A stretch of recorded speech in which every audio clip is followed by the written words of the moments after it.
A lot of people whom I coach, who are senior software professionals, ask this question: should I move into leadership or should I stay in a technical domain? They have a lot of worries about this transition into a leadership role. Will I be just working on Excel and PowerPoints? Is the most common question that I get. Leadership has always been looked upon as something completely different from what it is and what it can be. A lot depends on how you have been treated by your leaders early in your career and what you have seen them doing. So, let's talk about this topic in this video. Hope I'll be able to create some clarity for some of your questions. In case you have any further questions, please add your questions as a comment below, and I'll try my level best to answer each of them. Now, let's address the basic concern, the first concern that normally people come up with. It's, will I be able to write code? And to be very honest, yes, the amount of code that you might be writing might be very, very less. But your technical knowledge becomes your superpower in understanding what's possible and what is practical. You will have a higher level of understanding about the whole system. You will have a larger horizon. You will be able to influence the directions the team and the organization is taking. The list goes on. In short, you will normally not be taken out of the technical environment if you are interested staying there.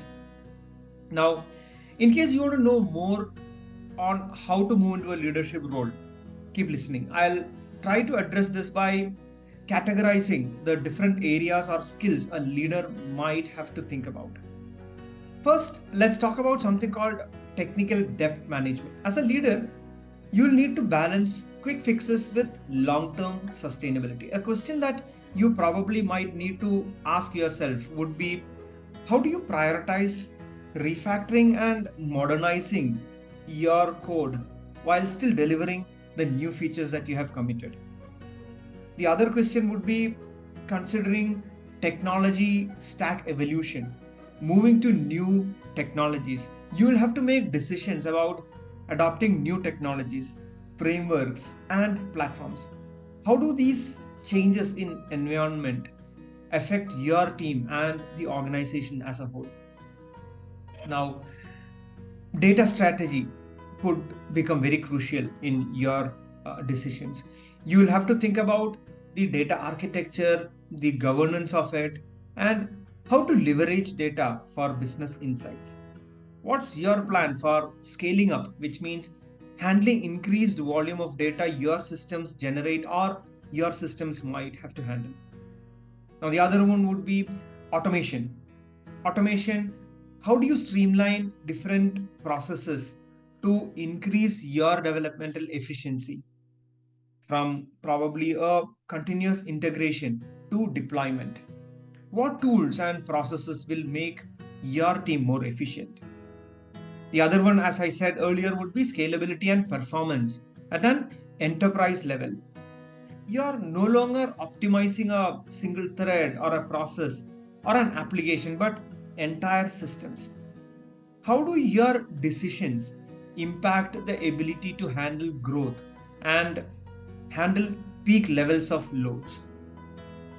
The other one could be risk management. You will have to always keep risk management as the biggest area of concern when taking a decision. How do you make sure that whatever actions you take do not fire back on you? What is your plan A? What is your plan B, C, D? You'll have to have a stack of options so that the risk is minimized. Now, one very important area would be communication. How do you improve your communication skills so that you are able to translate the technical concepts into business ones? Can you explain that new microservice architecture in a way that shows its business value? That's a critical skill that you might have to develop as a leader. Now, there could be talent management issues that you will have to address. How do you attract, retain, and develop top tech career? What's your strategy for keeping your team's skills under a very rapidly evolving technical environment? Now, don't be overwhelmed by these areas. You do not have to solve each and every problem all by yourself.